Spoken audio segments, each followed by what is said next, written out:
가지고 가요. 여기서 서빙하고. 고생 많으셨어요. 아유.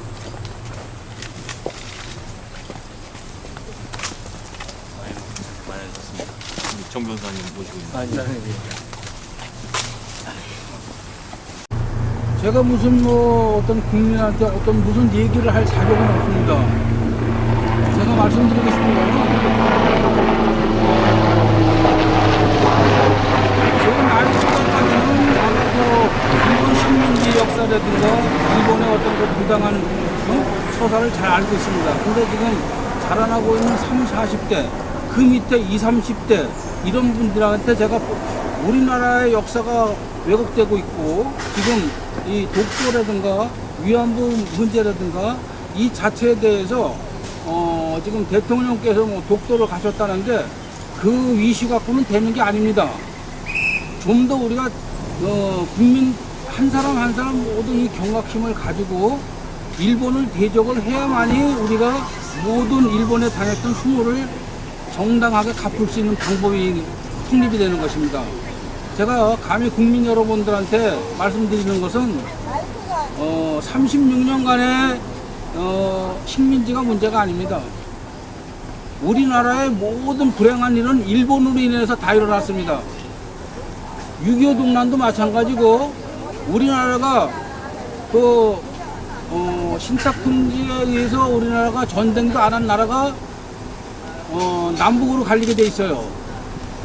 독일은 전범국가라고 해서 동서로 갈렸는데 일본은 전범국가이면서도 나라가 안 갈리고 그 옆에 있는 우리나라가 희생을 당했다는 거예요. 여러분이 잘 하셔야 돼요, 이거를.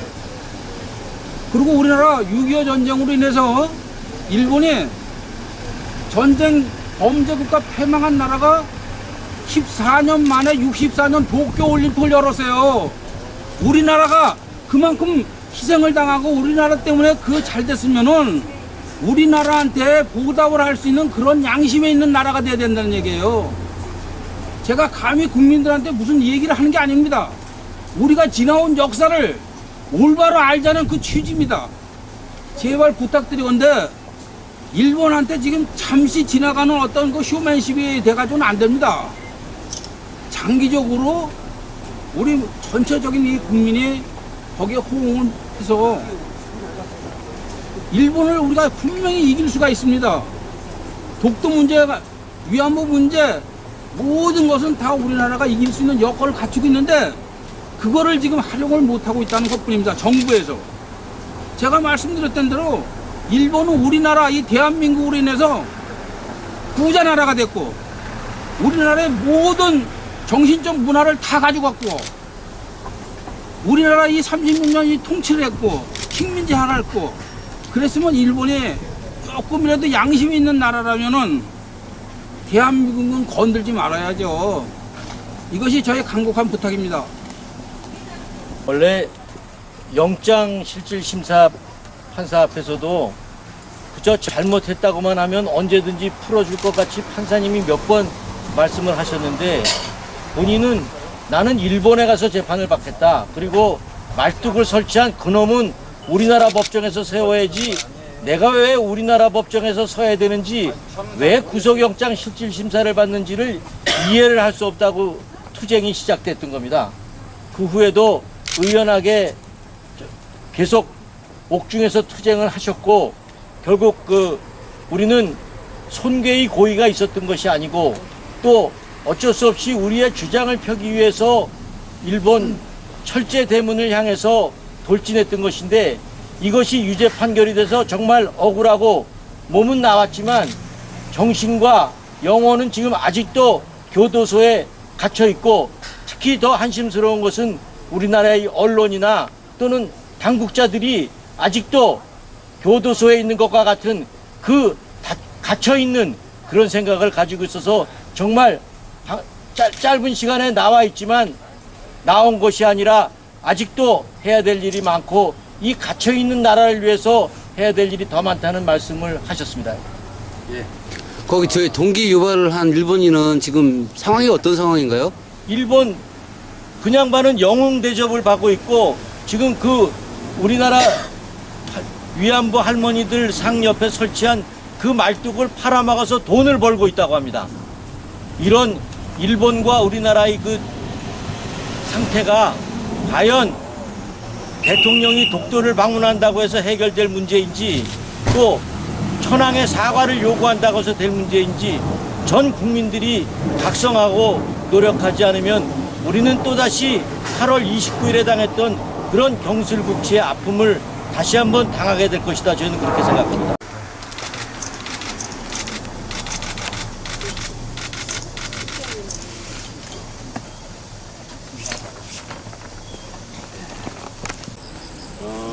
지금 여긴 그 의왕 서울구치소 앞입니다.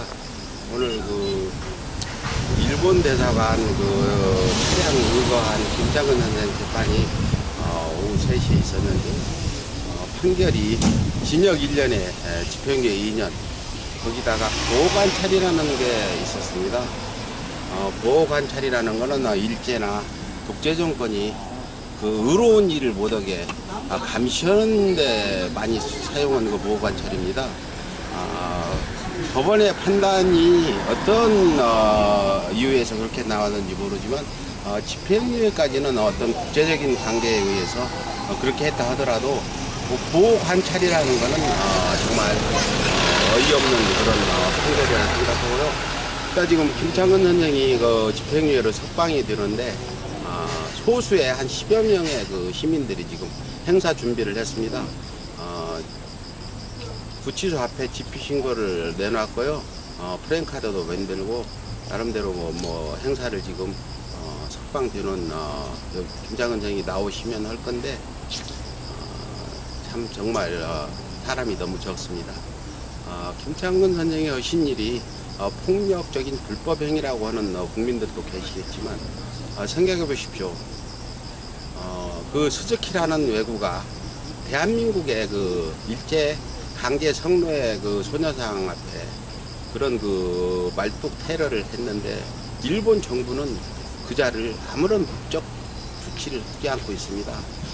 대로를 활보하게 그냥 놔둘 뿐만 아니라 그 독도가 일본 땅이라는 그런 말뚝을 만들어서 온라인을 통해서 판매까지 하고 있는데도 제재를 하고 있지 않습니다. 그런데 대한민국 정부는 이분을 체포해서 꽁꽁 묶어서 수갑을 채워서 약 2개월 동안 이렇게 구속을 시켰을 뿐 아니라 이번에 보호관찰이라는 이런 정말 어이없는 이런 판결까지 했습니다.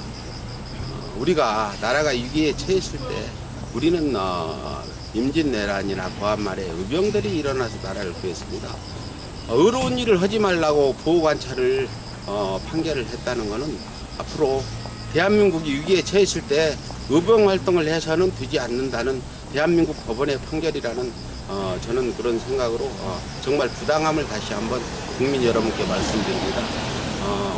소수가 이런 행동들을 하고 있지만 나라가 좀 위기에 빠졌을 때는 대한민국 국민 모두 일어나셔서 모두 의병이 되시기를 간절히 부탁드립니다.